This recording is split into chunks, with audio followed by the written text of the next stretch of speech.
आज मैंने 9:30 बजे सुबह रिलायंस के 10 शेयर बाय किए at the rate of ₹1000 each suppose, और मैंने उसको शाम होते होते दोपहर को 2:30 के ऊपर उन सारे के सारे 10 शेयर्स को एट द रेट ऑफ ₹1024 पर शेयर सेल आउट कर दिए। मुझे ₹24 ईच शेयर प्रॉफिट हुआ, ठीक है। लेकिन क्या आप जानते हैं कि मुझे इसके ऊपर कितना टैक्स पे करना पड़ेगा?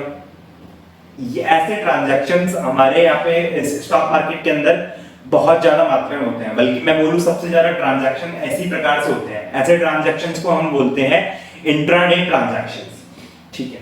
आज का जो मेरा वीडियो है वो इसी इंट्राडे ट्रांजैक्शंस के टैक्सेशन को डील करेगा और इसे सिंप्लीफाई करेगा। हाय, आई एम सीए आकाश अग्रवाल और आप देख रहे हैं learn with CA Akash YouTube channel.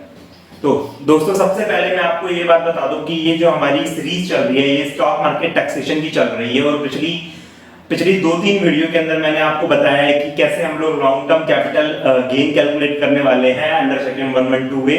साथ में मैंने आपको बताया था कि हम लोग 111A के अंदर कैसे टैक्स कैलकुलेट करते हैं। मैंने आपको ये भी बताया था कि हम लोग टैक्सेस को कैसे सेव कर सकते हैं डिफरेंट वेज से, जिसे हम लोग टैक्स हार्वेस्टिंग भी बोलते हैं, ठीक है। लेकिन अब क्वेश्चन ये आता है कि क्या इंट्राडे के ऊपर टैक्स देना पड़ेगा या नहीं देना पड़ेगा, और अगर देना पड़ेगा तो किस प्रकार से देना पड़ेगा। जैसा कि आप जानते हैं कि स्टॉक मार्केट के अंदर पैसा कमाने के लिए मल्टीपल वेज होते हैं, ठीक है। इसमें मैं अगर से ब्रॉडली इसे कैटेगराइज करना चाहूं तो हम इसे दो तरह से बांट सकते हैं। First one can be trading and the second one can be investment, ठीक है। तो इन्वेस्टमेंट के अंदर जो हम लोग करते हैं वो होता है जैसे डिलीवरी बेस्ड ट्रेडिंग हम लोग करते हैं। डिलीवरी हम लोग ले लेते हैं, जैसे आज मैंने बाय कर लिया पर्टिकुलर कोई शेयर, उसको 10 दिन बाद, 20 दिन बाद, या फिर मैं बोलूं 1 साल बाद, 2 साल बाद होल्ड करके मैंने उसे सेल आउट किया, उसे हम लोग बोलते हैं डिलीवरी बेस्ड ट्रांजैक्शंस। या मैं बोलूं उसे इन्वेस्टमेंट के पर्पस से किया मैंने उसे। इन्वेस्टमेंट के पर्पस से मैं ऐसा क्यों कह रहा हूं कि मैंने उसे इन्वेस्टमेंट के पर्पस से किया? बिकॉज उसके अंदर मुझे डिविडेंड मिलता है, ठीक है। अगर मैंने मान लो डिबेंचर्स वगैरह बाय किए हैं जिसके ऊपर मुझे इंटरेस्ट मिल रहा है तो वो भी इन्वेस्टमेंट के लिए जाता है, ठीक है। लेकिन साथ में हम लोग स्टॉक मार्केट से जो मेजॉरिटी लोग पैसा कमाते हैं, या फिर मैं बोलूं जो ज्यादातर ट्रांजैक्शंस होते हैं वो होते हैं ट्रेडिंग वाले ट्रांजैक्शन। अब ट्रेडिंग वाले ट्रांजैक्शन के अंदर क्या आता है, जैसे ट्रेडिंग करते हैं हम लोग, आज बाय किया, आज का आज सेल कर दिया, या फिर आज मैंने सुबह सेल किया और शाम को उसे बाय करके सेट ऑफ कर दिया, ठीक है। इस तरह के कॉन्ट्रैक्ट्स होते हैं, हम लोग बोलते हैं इंट्राडे कॉन्ट्रैक्ट्स। तो ये सारे के सारे कवर होते हैं किसके अंदर? ट्रेडिंग वाले ट्रांजैक्शंस के अंदर। इसके अलावा साथ में फ्यूचर ऑप्शंस में हम लोग डील करते हैं। जैसे सपोज मान लो मैंने किसी पर्टिकुलर कंपनी के फ्यूचर्स में कोई 10 लॉट बाय कर लिए और उसको हम लोग 2-4 दिन के बाद में उसको सेल आउट कर रहा हूँ, तो वो सब ट्रेडिंग के अंदर आता है। साथ में हम लोग MCX के ऊपर ट्रेडिंग करते हैं, जिसे हम लोग कमोडिटी मार्केट कहते हैं, करेंसी मार्केट कहते हैं। सारा का सारा किसके अंदर आता है? सारा का सारा ट्रेडिंग के अंदर आता है, ठीक है। तो इन्हीं ट्रेडिंग के अंदर से जो हम लोग छोटे इन्वेस्टर्स जनरली करते हैं, या फिर मैं बोलूं मेनली जो चलता है, उसे हम लोग बोलते हैं इंट्राडे ट्रांजैक्शंस। अच्छा, अगर मैं इसे आपको एक एग्जांपल से समझाना चाहूं तो अगर मैंने आज टाटा पावर लिमिटेड के 100 शेयर बाय कर लिए, मतलब मार्केट ओपन हुआ, मैंने लगभग 10 बजे सुबह मैंने मान लो 100 शेयर बाय कर लिए और मैंने उसको 3:30 बजे मार्केट क्लोज होने से पहले वापस से बेच दिए। या फिर मैं ये कहूं, सुबह मान लो मैंने रिलायंस के 5 शेयर बेचे थे, सेल आउट किए थे, मतलब सेल ट्रांजैक्शन किया था, और मार्केट बंद होने से पहले मैंने उस 5 शेयर को वापस से बाय कर लिया। तो इस तरह के ट्रांजैक्शन जहां पर एक्चुअल डिलीवरी नहीं होती है, इसे हम लोग बोलते हैं इंट्राडे ट्रांजैक्शन, जहां पर एक दिन के अंदर हम लोग ट्रांजैक्शन को सेटल ऑफ कर देते हैं, ठीक है। अब बात आती है इसके टैक्सेशन की। तो टैक्सेशन के लिए मैं बताऊंगा आपको, तो इसे हम लोग बिजनेस इनकम मानते हैं। क्या होता है? बिजनेस इनकम मानते हैं। इनकम टैक्स के अंदर इनकम को कई क्राइटेरिया में बांटा हुआ है। For example business income, other source income, house property income, ठीक है। इसके अलावा और भी जैसे इनकम हो सकती है कई प्रकार की, सैलरी इनकम हो गया जैसे आपका, ठीक है। तो शेयर इनकम को, जिसे मैं बोल रहा हूँ स्पेकुलेटिव, जो तुम्हारा इंट्राडे वाली इनकम होती है, इसे हम लोग बिजनेस इनकम मानते हैं। लेकिन बिजनेस इनकम कौन सी? बिजनेस इनकम भी 2 प्रकार की होती है। पहला होता है नॉर्मल बिजनेस इनकम और दूसरा होता है स्पेकुलेटिव बिजनेस इनकम। तो इंट्राडे ट्रांजैक्शंस को हम लोग बोलते हैं speculative business income. Now question ये अराइज होता है कि सर इन दोनों में डिफरेंसेस क्या रह गए थे?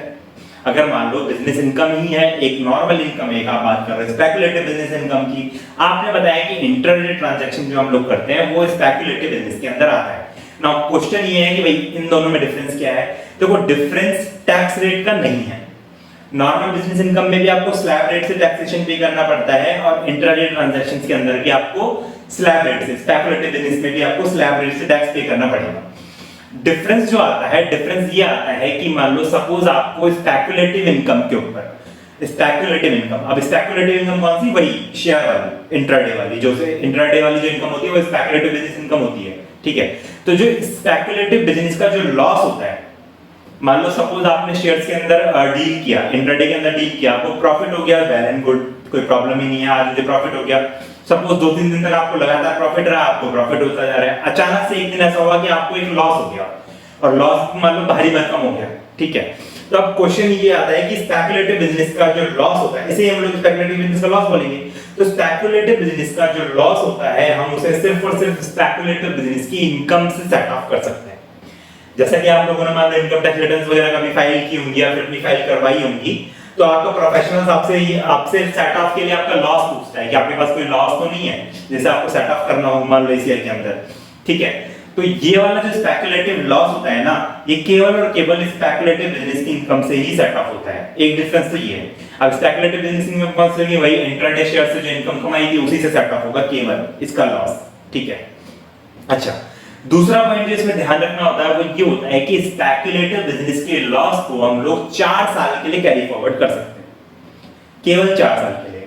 मैं आपको बता दूं जनरली बिजनेस इनकम्स के अंदर जो हमारे लॉसेस रहते हैं, अगर हम लोग उसको कैरी फॉरवर्ड करना चाहते हैं तो उसको 8 साल के लिए कैरी फॉरवर्ड किया जा सकता है। लेकिन शेयर्स के अंदर इंट्राडे ट्रांजैक्शंस के अंदर जिसे हम लोग स्पेकुलेटिव बोलते हैं, उसके अंदर केवल और केवल हमें 4 साल तक का टाइम मिलता है कैरी फॉरवर्ड करने के लिए। फाइन। अच्छा दोस्तों, अब क्वेश्चन ये आता है कि सर क्या हमें इनकम टैक्स रिटर्न फाइल करना पड़ेगी? इनकम टैक्स रिटर्न फाइल करना पड़ता है शेयर्स के लिए? Of course. देखो, जब तक आप इनकम टैक्स रिटर्न फाइल नहीं करोगे ना, आप किसी भी लॉस को आगे कैरी फॉरवर्ड नहीं करवा सकते, ना आप अपने लॉस को कैरी फॉरवर्ड करवा सकते हैं। साथ ही साथ आपको ये भी बताना होता है कि जो आप पैसा मार्केट में लगा रहे हैं वो पैसा आपका कहां से जनरेट हो रहा है, ठीक है। इन सब रीजन से आपको इनकम टैक्स रिटर्न फाइल करना मैंडेटरी रहता है। तो शेयर मार्केट के केस में भी, जैसे शेयर मार्केट के अंदर हम लोग इंट्राडे ट्रेडिंग कर रहे हैं, तो उसके केस में भी हमें रिटर्न फाइल करना मैंडेटरी रहेगा।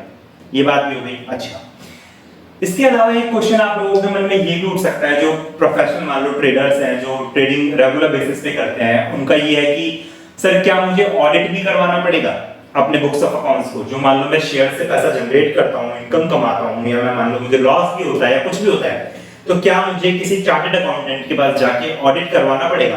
तो देखो, इसका सीधा सा रूल है, आपको ऑडिट केवल तभी कराना पड़ेगा जब आपका जनरली आपका 1 करोड़ से ऊपर का आपका टर्नओवर हो पूरे साल का, ठीक है, तब आप ऑडिट के दायरे में आते हो, आपको ऑडिट करवानी पड़ती है। लेकिन सपोज आपको अगर 5% से ज्यादा की रिसिप्ट, ठीक है, मतलब अप टू 5% की रिसिप्ट और अप टू 5% का जितना भी आप टोटल पेमेंट कर रहे हो, जितना भी आपको टोटल रिसिप्ट हो रहा है, भले वो असेट सेल करने से हो रहा हो या कोई मान लो आपके पास और कोई इनकम जनरेट हो रही हो, उसमें से अप टू 5% और जितना भी आपका पेमेंट हो रहा है उसमें से अप टू 5%, इससे ज्यादा का आप कैश में काम नहीं करते हो। मतलब कैश में आप कोई काम करते हैं जनरली बहुत छोटा मोटा काम करते हो, और बाकी सारा का सारा आप बैंक अकाउंट के थ्रू या फिर मैं बोलूं ऑनलाइन ट्रांजैक्शंस के थ्रू करते हो, तो आपकी यही लिमिट 10 करोड़ की हो जाती है। यानी 10 करोड़ अगर आपका टर्नओवर है तो आपको ऑडिट करवाना पड़ेगा 10 करोड़ से ज्यादा, अदरवाइज आपको ऑडिट करवाने की कोई जरूरत नहीं है। अब क्वेश्चन ये आ रहा होता है कि शेयर मार्केट के अंदर स्पेकुलेटिव बिजनेस की इनकम के अंदर हम लोग टर्नओवर कैसे कैलकुलेट करते हैं, ठीक है। तो दोस्तों, अगर मैं इस क्वेश्चन का जवाब देना चाहूँ आपको, टर्नओवर आपको कैसे कैलकुलेट करना है, तो आपको एक बार इस 20 से 30 सेकंड के लिए आपको ध्यान से इसको सुनना होगा और आपको समझने की कोशिश करनी पड़ेगी, ठीक है। मैं एक एग्जांपल ले लेता हूँ। सपोज मैंने रिलायंस इंडस्ट्रीज के शेयर बाय किए हैं टोटल 1 लाख रुपीस के, टोटल 1 लाख रुपीस के, ठीक है, और मैंने उन्हें सेल आउट कर दिया है 1,10,000 रुपीस के अंदर सेम डे, उसी दिन मैंने उसे सेल आउट कर दिया। ये बात ध्यान रखना, इंट्राडे ट्रांजैक्शन तभी कहलाते हैं जब सेम डे हम लोग बाय भी कर ले और सेल भी कर ले, या मैं बोलूं सेल भी कर दे और बाय भी कर दे, दोनों दोनों चीजें एक ही दिन के अंदर होनी चाहिए, तब जाके केवल वो इंट्राडे ट्रांजैक्शंस होते हैं, ठीक है। तो मैंने बोला 10,000 रुपए का मुझे प्रॉफिट हो गया मेरे एग्जांपल के हिसाब से, ठीक है। आप इस 10,000 रुपए को जो प्रॉफिट हुआ है इसको आप टर्नओवर का पार्ट मान लोगे। मतलब जो भी प्रॉफिट होता है आफ्टर बाय और सेल का जो भी डिफरेंसेस होता है उसे आप टर्नओवर के अंदर लेते हैं इंट्राडे के अंदर। अच्छा सपोज अगर मान लो मुझे लॉस हो जाता, मैंने 1 लाख का रिलायंस का बाय किया और 90,000 का मान लो मैंने 80,000 का सेल कर दिया, सपोज 80,000 का मैंने सेल कर दिया, टोटल लॉस कितना हुआ 20,000 रुपीस का। लेकिन इस 20,000 को हम लोग टर्नओवर में कैलकुलेट करने के लिए इसको यूज कर लेंगे।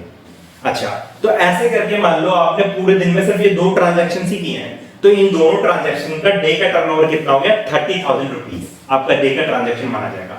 ऐसे ही आपने 30 दिन के लिए मान लो लगातार ट्रांजैक्शंस किए हैं, तो जो भी आपका लॉस आ रहा है या प्रॉफिट आ रहा है वो नेट लॉस या नेट प्रॉफिट आप इसको अपने टर्नओवर के अंदर लेते जाएंगे। 365 दिन के लिए आप करते जा रहे काम, तो ऐसे ही आप लेके अपना टोटल टर्नओवर निकालेंगे और उसमें फिर चेक करेंगे कि आप ऑडिट के लिए दायरे के अंदर आते हैं या फिर नहीं आते। ठीक है, आपका ये क्वेरी भी सॉल्व हुआ।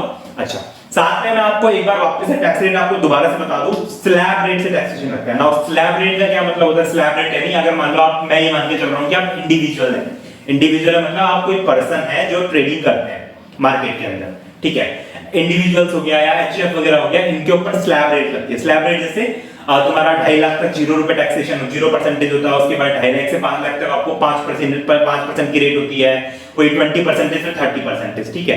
तो इसी प्रकार से जितनी भी आपकी इनकम होगी, टोटल इनकम जो भी होगी, उसी के दायरे के हिसाब से आपको टैक्स रेट लगा दिया जाएगा। अगर आप एक इंडिविजुअल पर्सन है, आप एक नॉर्मल आदमी है, नॉर्मल ह्यूमन बीइंग है, ठीक है। लेकिन अगर मान लो आप कंपनी होते हो, कोई कंपनी हो और आप कंपनी हो तो शेयर्स के अंदर मान लो डील कर रहे हो, बाय कर रहे हो, सेल कर रहे हो, या मान लो कोई पार्टनरशिप फॉर्म हो, सेल कर रहे हो, बाय कर रहे हो, तो उनके ऊपर रेस्पेक्टिव रेट से टैक्स लगा दिया जाएगा, जो भी उनके ऊपर रेट लगती है। सपोज कंपनीज के ऊपर 30% लग रही है, पार्टनरशिप फॉर्म में 30% लग रही है, 25% लग रही है, व्हाटएवर रेट इज, ठीक है। तो आई होप मैंने आज आपको टोटली क्लियर कर दिया है कि इंट्राडे ट्रांजैक्शन के ऊपर हम लोग टैक्स कैसे लगाते हैं। अगर आपको कोई भी और क्वेरी है या कुछ भी आपको नहीं समझ में आ रहा है तो आप मुझसे कमेंट बॉक्स के अंदर पूछ सकते हैं, मैं आपकी डेफिनेटली हेल्प करूंगा। Thank you so much, thank you for watching.